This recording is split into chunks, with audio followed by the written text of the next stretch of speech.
Mostly, like, I'm not a healthcare professional.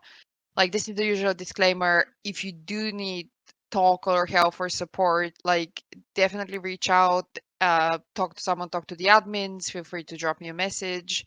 All of these things. Just because like stuff like this can sometimes be difficult. Like the focus of this talk is gonna be more on like mainly on like game design, just because that's kind of my specialty.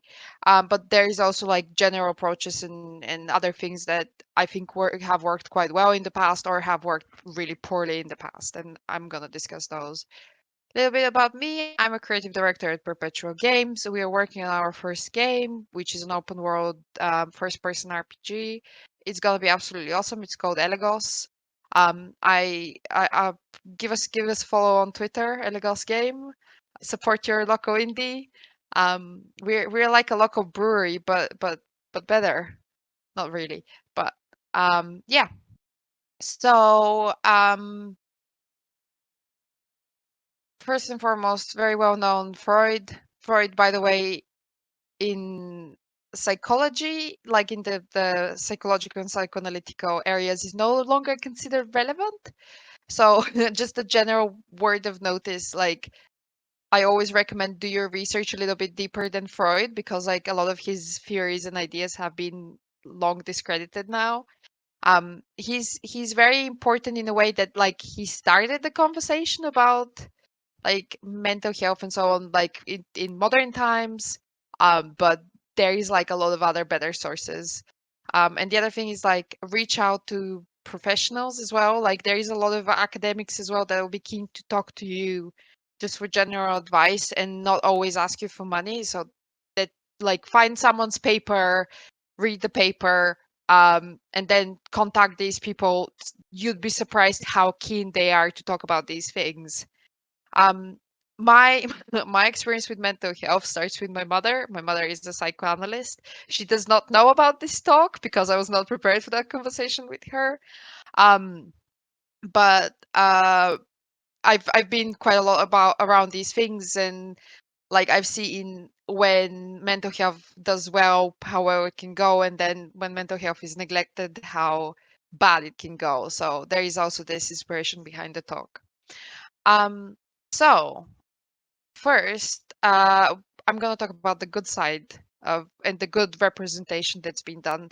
Generally, it's been quite. I'm not gonna say it's not been prevalent because it's been, but I think in a very negative light. I'm gonna cover that next. Um, Journey in particular is probably one of my most favorite games. And I remember the first time playing it. I didn't realize that I was playing with another human being on the other side. Like I clocked it in like an hour into the game. I was like, oh my God. And I think it's a very good example of how beneficial video games can be for mental health.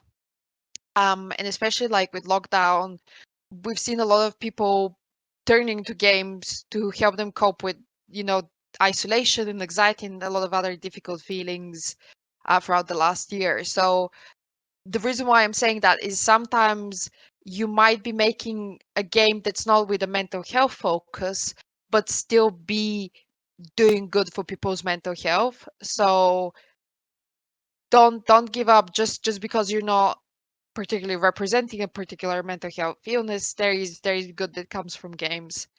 Um, a recent Microsoft study with the Xbox Research Accessibility Community Feedback Program, um, which was a good of abled and disabled players, looked at gaming and mental health during the pandemic. The study found that 84% of respondents agreed gaming has positively impacted their mental health over the past year, while 71 have said gaming helped them feel less isolated. So I think probably that like 71% played exclusively Animal Crossing, especially at the beginning of the pandemic.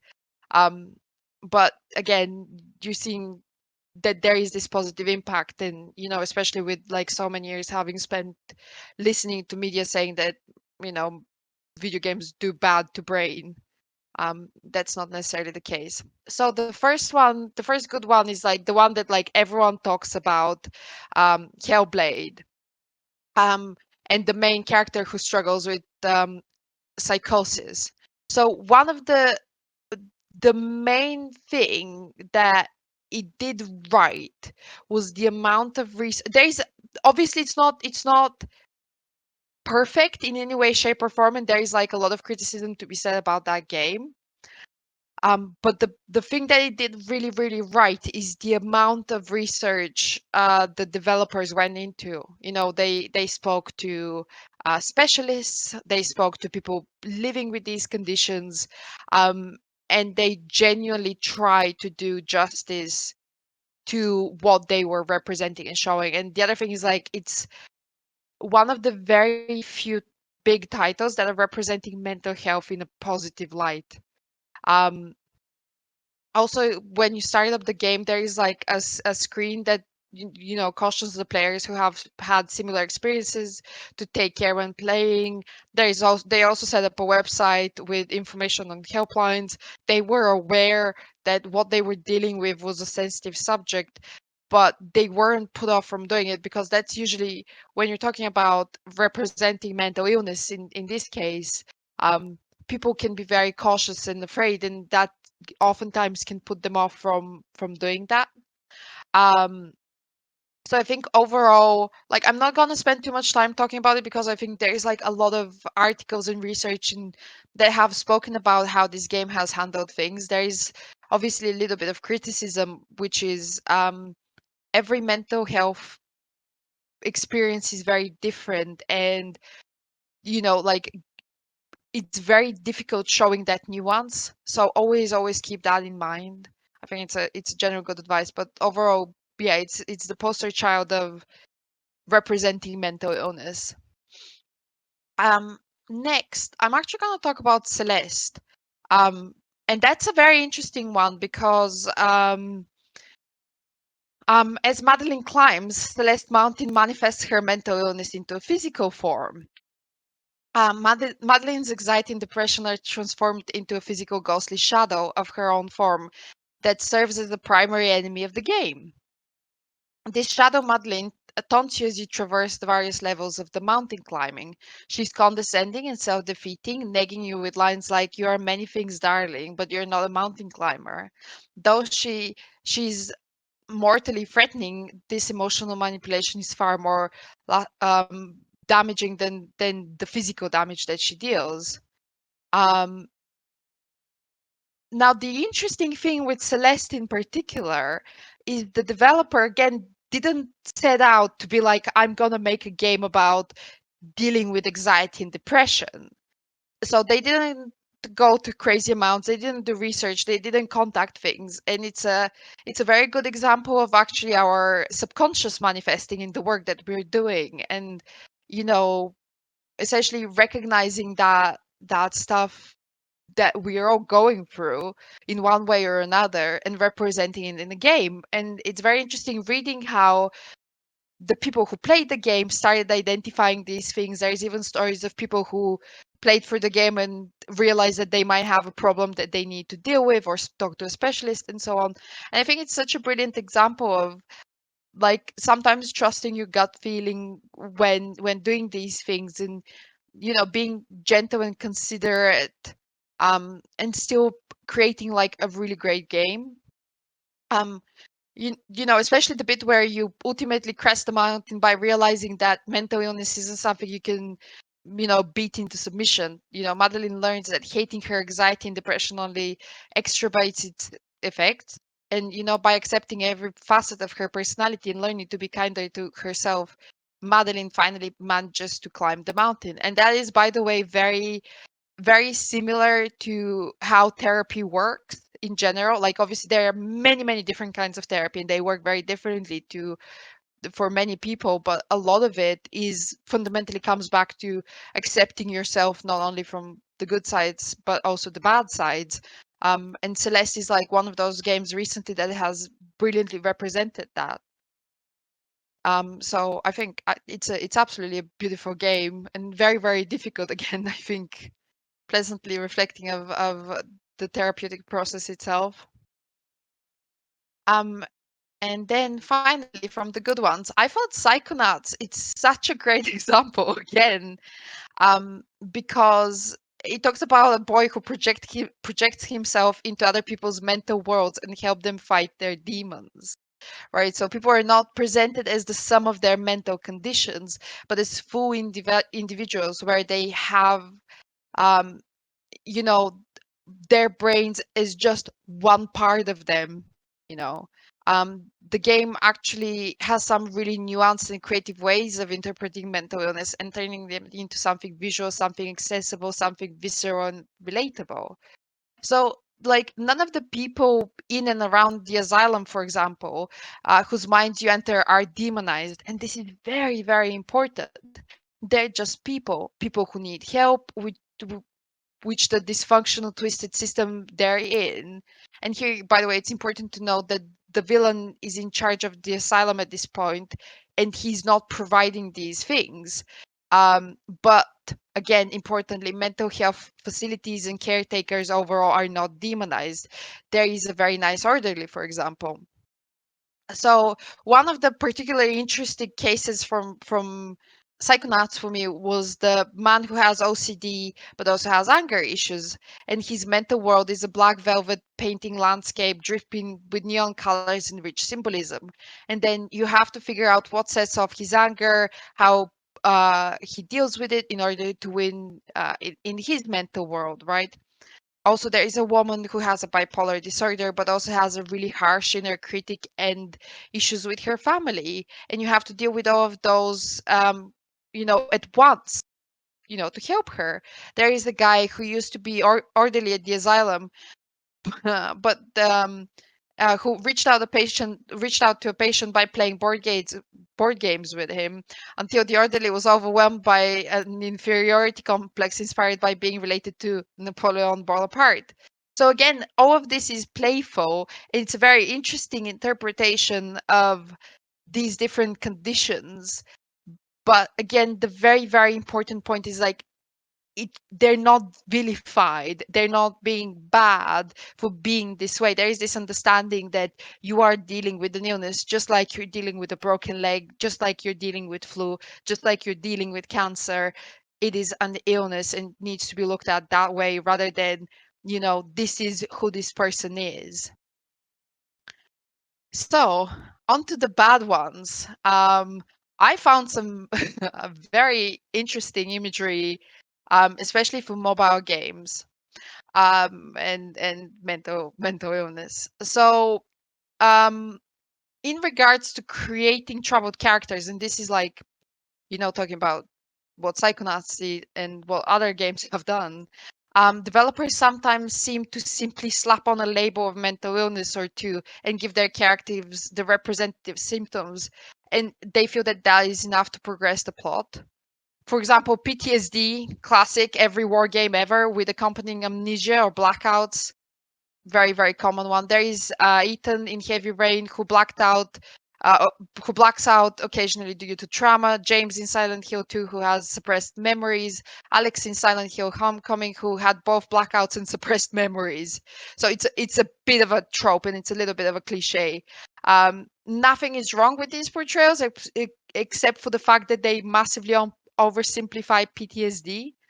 Um, and cherry picking symptoms is only convenient plot wise, but it's we should generally avoid doing things like that because it is just generally doing more bad than good. um so Batman Arkham Asylum, I'm sorry I had to pick on you because it's like the most obvious one, and I think it's a representative of a whole like trope, which is the classic horror trope, with the negative depiction of mental illness, that originated from horror movies. And in older video games, the only representation there was for anyone with a mental illness usually be like a straight jacket wearing, drooling, babbling, creepy character stumbling around, in a horror game. I'm very okay and ready for that cliche to retire. I think it's fundamentally quite harmful. And obviously, like, games are part of media, and that cliche is also persistent, in books and movies. But I think we as a society are ready to move on from, representing mental illness as, something very broken. Next is this is Amnesia: The Darkest Dungeon, which I couldn't finish playing because I was too scared of it. But another cliche, which is madness, you know, which is the most convenient cliche to move the plot forward. And madness, whatever that means, can be this easy tool to use for throwing players off from settings to symptoms. And then there are those games that would use uh, you know, the existence of mental illness in the game as either like a game mechanic or a mere side note of their troubled characters, like stress meters, sanity meters in games. Like they're interesting, but like they don't necessarily need to have a diagnosis attached to them. Like it's enough to say like you are in a scary dungeon, there are scary things going. Of course, you're gonna start thinking you're going mad. Um, but they don't add much in terms of character depth, nor do they do in narrative depth. And I think like in the pure game design terms, I think it's you can look into the mechanics and you don't necessarily need to try and diagnose someone with these things. Maybe try to think about another way of representing that. Um, Sometimes like they can try and normalize and give insight, like Darkest Dungeon I think did it pretty decently. But most of the times, the symptoms of mental illness are there just to hinder your character and punish the player for letting the meter go down. And I think that like general oversimplification of mental illness is not like the right way to do things. um and then finally, from the bad ones, this is a franchise that was very near and dear to me. It's like one of the games that I very fondly remember from my childhood. I don't know if anyone recognizes it. This is like American McGee's Alice. And if you've played the first game, she's actually quite an empowered character that like deals with these, different representations of mental illness, and the way she deals with them is makes you feel very empowered and very capable. And then what they did in the second game was just turn her into a crazy, bloodthirsty um, caricature, essentially. And this again, oversimplification and simple labeling of a mental illness is not the main problem, but the biggest problem really is that there is always this like layer of violence to these afflicted characters. Like, no matter what, it always seems like mentally ill means violent, or mentally ill means villain, or mentally ill means hopeless. And I think, especially for people who, have had any kind of mental health issues, that can feel incredibly damaging. Um, and again, like in the first game, Alice suffered the trauma of losing her family, losing herself in the robbed, demented wonderland, becoming this strong female protagonist that fights whatever is in her way. And then in the sequel, that's like literally called Madness Returns. She seems to enjoy the bloodshed of Wonderland creatures too much. She also eventually causes harm to a human and ends up in a somewhat hopeless ending. So like the biggest takeaway is like to stop associating mental illness to violence, because that could be a very, very dangerous path, especially like it's contributing to a massive stigma. And finally, the ugly. So I feel the one thing when I was doing research on this topic that no one spoke about, but I have a massive issue with in media generally representation of mental illness and mental health, is the massive vilification of therapy. And that is a manifestation of a very innate fear that all of us have of the therapeutic process and the process of opening up to someone and being very vulnerable, disclosing very personal information. And obviously that fear of, oh my god, what are they going to do with that information, like if someone knows that like I'm in love with my wife's sister, or I want to stab my boss or whatever, are they going to put that on social media? Are they going to do something with it? Which is very often represented with this either evil therapist that like tries to harm the protagonist, or like even worse, a non-caring therapist who's just sitting there like, mm-hmm, mm-hmm. And how did that make you feel? Mm-hmm. And that representation overall, I think, is it's so massively contributing to the stigma. And this is particularly for me, it's very personal because like I've had so many conversations with friends of mine who struggle with mental health, and when we bring up the conversation of like, oh, what about therapy, what about like some sort of a mental health support, they're always like, oh, why would I tell my stuff to anyone, oh, you can't trust them, none of them care, and so on, which I find it's such a massive block in allowing people to open up and find the treatment that they need. So you know, obviously all the other things are very widely spoken about, but I feel like, please, if you have a therapist in your game, don't make him or her or them the bad guy or the uncaring person or the cold, disinterested person, because actually having spent literally my whole life around people like that, they're one of the most dedicated people to making they literally talk people out of killing themselves on a day-to-day basis, um and they really care and they're really kind and compassionate. So I think that's very, very important to start talking about. um and also just understand that, like when you go see a therapist, and if their job is not to be emotional, because that's your space to be emotional, it's your room, it's your hour, it's your session. Their job is to sit there and support you. And that's why, like, a lot of people say therapists seem cold or uncaring. It's literally just to make you room for how you're feeling, and that's part of the treatment. There is I'm gonna recommend, there is a brilliant 3-part series on YouTube that's doing a breakdown of how the therapeutic process in Goodwill Hunting worked. And it's very interesting looking at these things, because it's done by an actual therapist who explains like the different approaches and why those things have been done. And I think that will help. If anyone has ever felt like this about therapy, it will help you understand like why the process is the way it is. But yeah, like, please don't be mean to therapists. They're really spending their days listening to people's problems and trying to help them.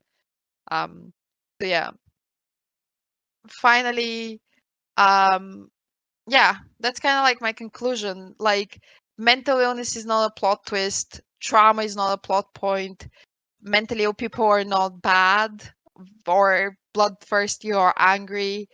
Do your research, and honestly, like, find a paper that's relevant on a topic that you want to make a game about, whether it's say things like schizophrenia, or if it's like low self-esteem issues, it doesn't matter.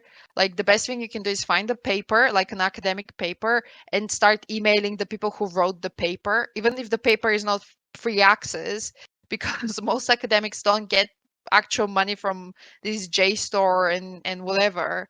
They'll be keen to send you the paper for free, and furthermore, they'll be keen to talk to you about it for free. So don't let like things like money stop you from doing that research. And obviously then reach out to communities that are, dealing with these things. Again, there I find there is a lot of people who are keen to talk about things.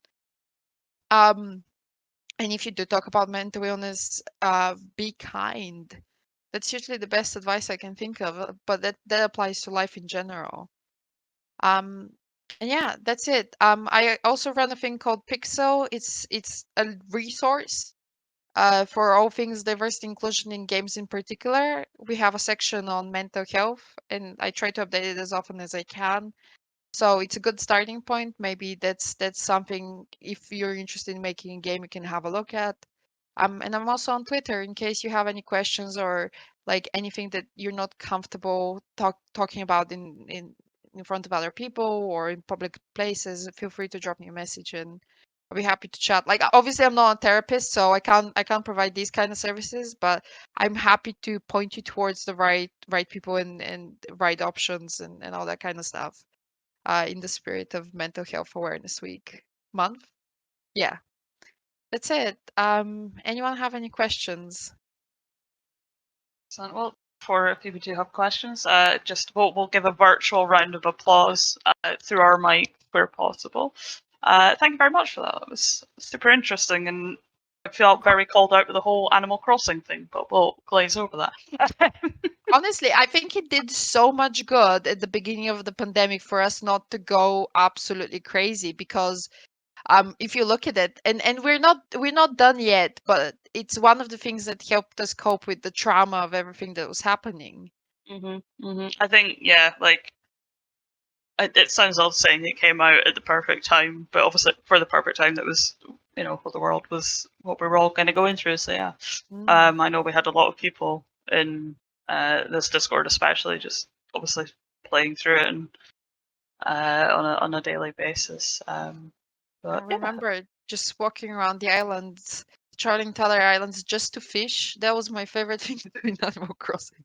Was I like the world was burning, everything was falling apart, the stock market was crashing, and I was just really fishing in it's Animal fine. I just got my fish. Yeah, I started getting in the habit of leaving people like really like dad jokes on their like notice board thing in their town, and everyone was like, "Are you gonna leave another joke?" And I'm like, "Yep, I need to leave another joke because I need something to laugh at." So, Yeah, um, pretty much. yeah, but no, that was super interesting. A lot of games on there I need to go back and play through properly, like Celeste and um, Hellblade as well. Is it Hellblade? Hellblade Yeah, sound? Yeah, Hellblade. yeah. Hellblade is like the one that's held up as like, this poster child of they did it right. I think there is like a lot more games. The problem is like AAA doesn't. It's funny though. AAA touches it in case it's in a horror setting, Mm-hmm. but when they have to talk about it positively, it's like, oh no no no, this is too difficult. But like if they want to show like a mental asylum with a crazy nurse, they're like, yeah, bring it on. Like, It's like it's the easy route though, isn't it? Like I feel it's like horror um yeah. and mental health that goes hand in hand. That they feel where obviously it's not um not the case, especially nowadays. But Yeah. yeah, obviously I know you touched on obviously reaching out to folks. For those of us, well, yeah, for anyone that's wanting to have a chat within the Discord, we do have a mental health channel where obviously none of us are professionals here, but it's just a good place to drop thoughts, feels, rants if you're just having a bit of a crap day, or if you found some awesome resource. We're usually in there chatting about stuff. I'm normally just banging on about my depression and anxiety on a semi-regular basis. But yeah, it's kind of for me. I've found it useful for to speak to other people that have um, similar sort of difficulties Oh, with their mental health. So. also, if you're ever worried about a therapist disclosing your personal information and other stuff like that, because fundamentally that's everyone's fear, um, they are very, very, very badly legally penalized if they do that. Like, if you think game studios NDAs are tight, wait until you see like therapists and psychiatrists like pledges and so on. Like they literally, even if they mention your name in passing, their careers can be destroyed. Like pretty much the best way to think about them is like medical practitioners who like do a mistake during a surgery, like they are under the exact same scrutiny, like Mm. especially the ones who are from like recognized bodies like the British Psychoanalytic Association, the British Cognitive Behavioral Therapy Association, and so on, so on. Like usually those places are the best if you do need therapy or support. Like those places are the best to start with because one, like old practitioners they're licensed, so they have to oblige by things. It's not like going to the bar and saying something to the bartender. And then the other very important thing about it is they are very aware of budget friendly uh access to treatment, because a lot of people get quite scared away by the cost. So if you talk to these organizations, they're really good at finding you like cheaper programs, grants, and that stuff. Because again, everyone that does that, it's not like being a lawyer or a banker. They are in it because they love it and they genuinely care about people. They will do everything in their power to help you. So yeah, just a Yeah. general tip of advice. No, that's such a good point. Yeah. I know a lot of people, if I've said, that therapy, they're like, oh, well, I can't afford it. And I'm like, but. Oh, there's a question from Andrew. Any opinions of free-to-play mechanics? What do good and respectful free-to-play mechanics look like? I assume that's like things like Candy Crush, buy coins, and then with the coins buying gems, and with the gems buy game time or boosts or all that kind of stuff, right? Like the essentially the addictive mechanics. Uh it's a very, very difficult one because I know there is like a lot of discussion currently, especially within government regulations, and I'm gonna throw in loot boxes in there, might as well just for fun. And what like for me, one of the best ways that I've seen it done is a prompt that says like support the developers or buy us a coffee and all of these things, that rather than creating mechanics that are designed to be addictive, um, are much more kind of trying to be first and foremost honest with people. I think especially for like I think Autos Odyssey does it really, really well, which is like, oh, if you give us £2, you're gonna buy us a coffee. If you give us £5, you're gonna buy us lunch. And they've tried to be very humane about where your money is going, and try not to and try to be very upfront with, you can spend this much money on this boost, but not hinder the gameplay experience. Like the ones that are very heavy, it's like almost like having to have a discussion about like, are casinos good or bad for your mental health? And like I don't feel qualified to answer that question, unfortunately, but I think you should always try to approach things with like, what is the right, respectful thing towards your players. I think it pays off massively long term as well, because it helps you create a much more loyal fan base. But again, there is games like Candy Crush. It is making a lot of money because people are spending like 99p every day and that kind of stuff. So um, if you can be honest with people, and maybe if someone is getting carried away, get them a little message, or it's difficult because like everything that I'm saying is like hinder your bottom line. But yeah, I wish I had like a straightforward answer of like, do this or don't do this, because all of us need to pay the bills. I just think there are like ways that are better than others, really. um What do you think about game mechanics where the player has to fight against depression, like Sea of Solitude?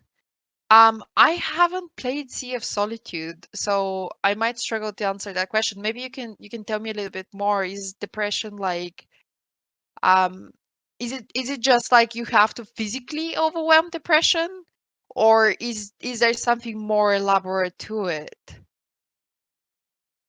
Let's see. And another game I've not played, so I can't help you.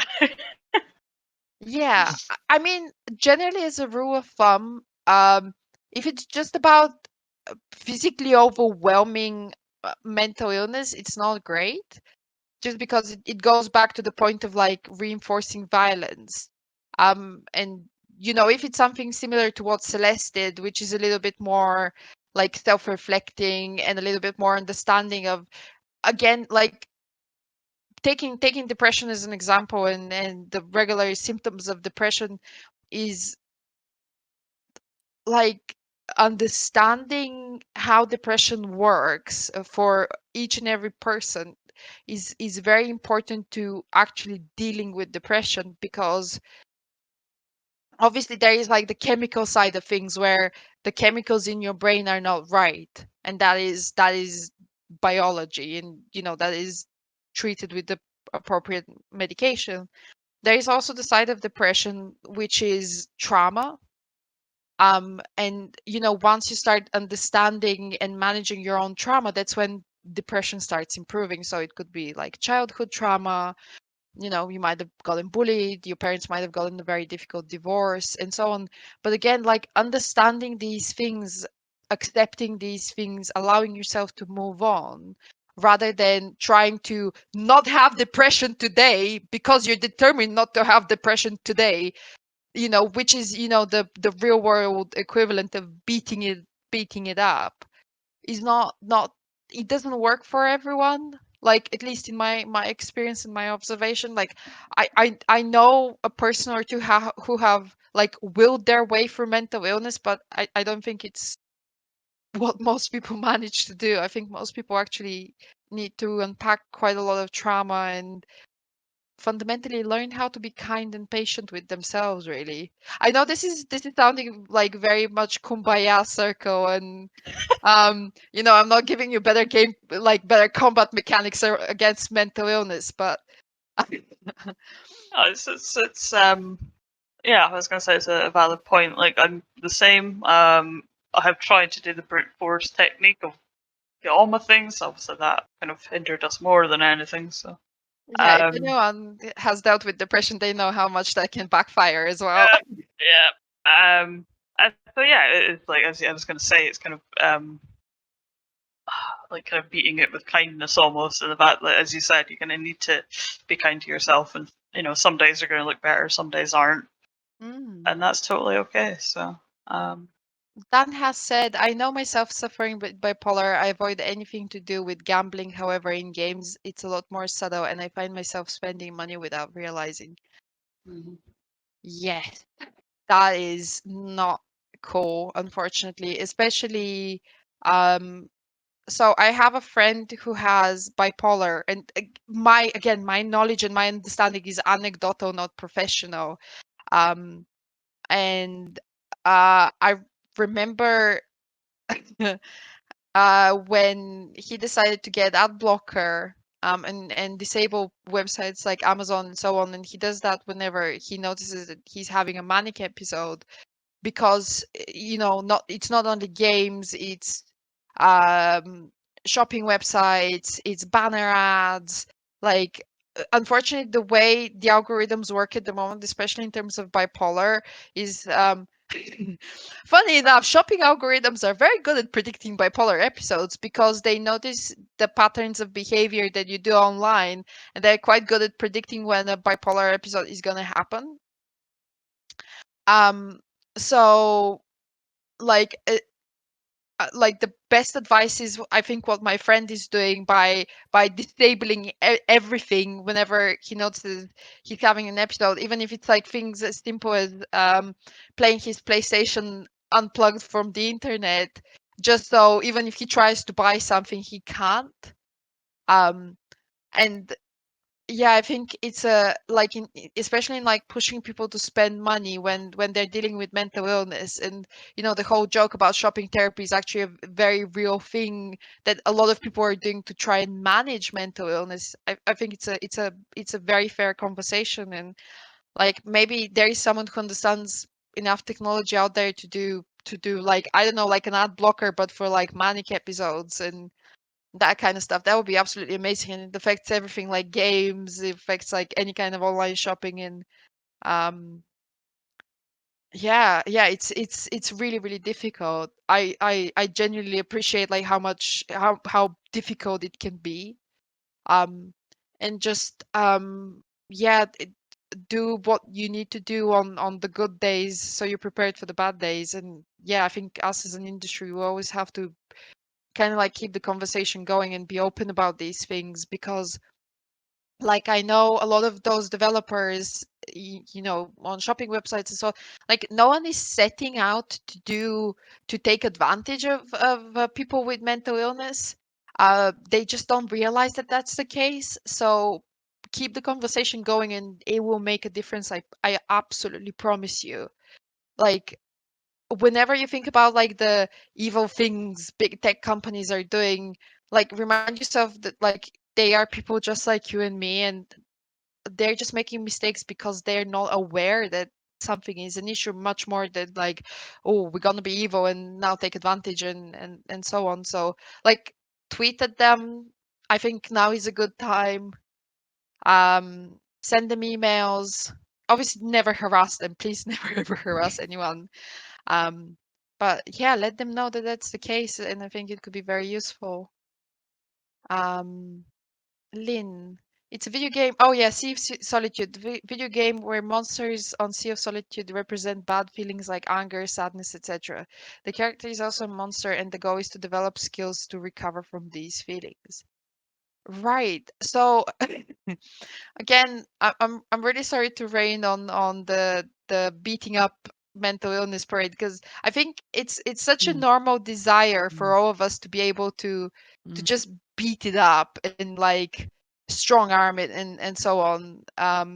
Fundamentally, it keeps going back to um anger is a normal feeling, sadness is a normal feeling, depression is a normal feeling, and all of us, when you're going through mental illness, you really want to take that and just remove it from yourself, like almost like surgically, right? You just don't want to be depressed anymore. But that can be incredibly counterproductive. So coming in terms with what you're feeling and understanding these emotions is much more productive than trying to fight them, if that makes sense. So I know that there is like this want of like triumphantly over your own anger, and triumphantly over your condition and so on. But at the end of the day, they are normal feelings in extreme amounts. So I would say like violence is not the way in general dealing with mental illness. I'll definitely check it out though. Like I'm definitely quite curious about how they've executed it. And maybe I'll be able to chat about it a little bit more. Um, yeah, cool. Any more questions? I had one. I know it's just completely gone out my mind. um, no, it's gone. It's gone. That's okay. You can It's you can gone. message me after or message me on Twitter. Yeah. I'm happy to answer. Yeah. No, it's gone. It's gone. End of the day, my brain's going to sleep. So. It's okay. uh, Oh, Joe is asking, hey Annie, do you think there is room for more brutal honesty about mental health representation in games, or do we need to show a level of sensitivity? One game I played recently, Shut In, tackles the topic of depression and isolation. I think it's worth people checking out. It doesn't pull away punches, but uses dark humor to represent the extremes of depression in a relatable way. I found it super refreshing seeing that level of honesty. I think that's a very fair point. Brutal honesty itself is not bad or wrong. It's the question is what you do with it.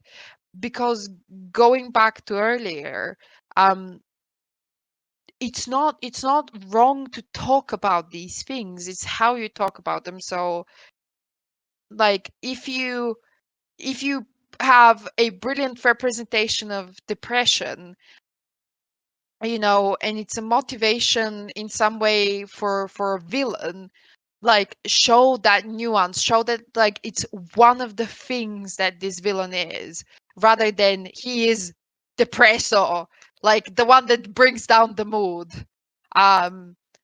Like being accurate and being honest is a good thing to do, as long as you're respectful about it, as long as you're like being genuine as well, and have done your research, because like I think brutal honesty can be incredibly relatable, and brutal honesty means also a level of vulnerability, like being able to play a game that you really felt like represented what you're going through, creating a game that represented what you're going through can be incredibly impactful, because most likely there is a lot of people out there that can relate to it, to Joe's point.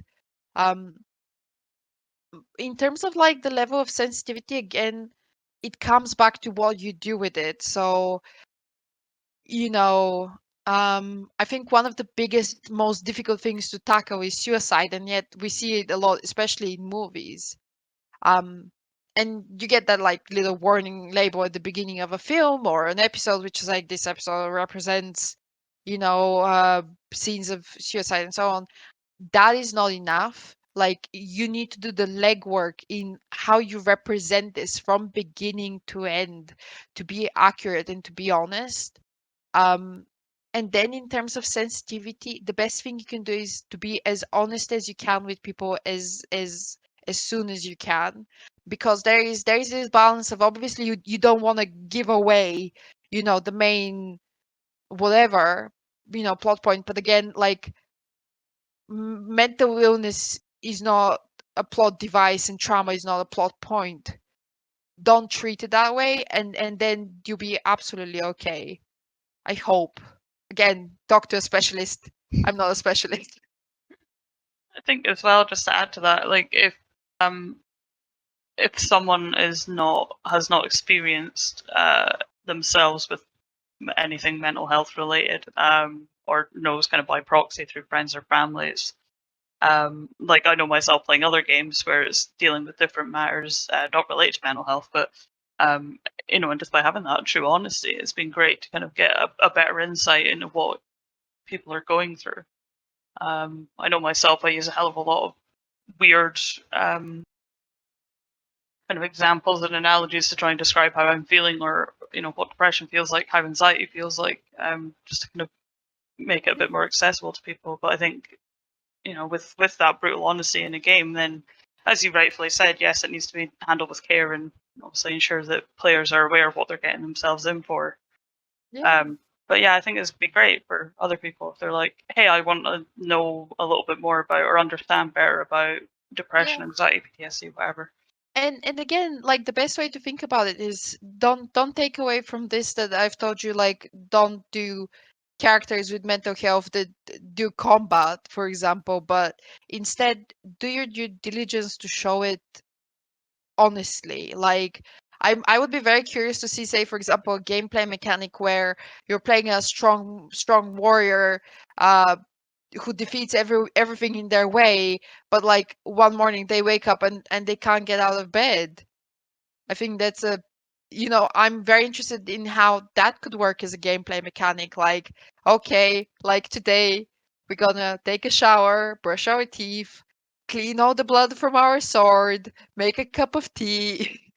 I think there is like a lot of very, very interesting, and I would even say fun gameplay mechanics to come from being very honest about mental health. Um, and yeah, be careful with the sanity meters and berserker modes and all that kind of stuff, and like challenge yourself to do something even better. Like challenge yourself to overcome the tropes. Like it's been done and dusted now. Like have some fun, push yourself. I keep talking about design, but obviously the same thing applies as art and music as well, and every other discipline can have so much fun with being honest about it rather than leaning on a trope. And I can understand why it can be difficult because it does require a level of vulnerability that a lot of people are scared of. But maybe do it in private. Do it on a piece of paper that you're gonna scrunch up and toss in the bin or burn. Because worst case scenario, if like nothing good comes out of it, no one knows. And if something good comes out of it, you get to tell the world. So like again, similar to therapy, you're in control until you decide to share stuff with the world. So try to push yourself and have some fun with it, and be honest with yourselves. It's good, it's healthy, it makes the brain feel better. Lisa's that serotonin. Yeah, I think as well, it's also great. Obviously, I know we're chatting about this just now, but it's obviously good to have, at least for me anyway, it was good for having those people. Like, if you do, be vulnerable and share how you're feeling, experiences, etc., to kind of, as you mentioned earlier, obviously treat people with kindness, as you should be doing anyway. But especially when it comes to mental health, just kind of having that support group of people that are not going to judge you and listen Yeah. is super duper important. So If you're yeah. struggling, talk to someone. I think this is in the spirit of Mental Health Awareness Week, but Yep. I promise you, people will not react in the way you think they will, and you'd be surprised when you start opening up how many people are gonna start chiming in and be like, "Oh my God, me too." Mhm. Mhm. I think especially it was, what's it, Yuki? Yeah, it was Yuki with how many people, especially in the games industry, how many people suffer from Yeah. depression, anxiety, and all that. So I think a lot of us do suffer from it, but it's probably not spoken about enough. So again, this is why we do these sort of nights where we talk about it, and obviously it should be carried on forth outside of this week and this month. Honestly, in So my experience, carrying the shame of mental illness can oftentimes be worse than the mental illness itself. hmm So, if anyone's gonna shun you for, you know, having having mental illness or whatever, like I don't know how PG this channel is, but I think you can figure out what I would like to tell them. So, yeah, like it's an illness. Think about it like a broken leg, think about it like cancer, and honestly, it makes the whole process easier. Nothing to be ashamed of. but yeah, massive thank you again to Annie, and for everyone else new or returning for coming back. So, Oh, all right. Have a good night, everyone. cheers. Thank you very much, Annie.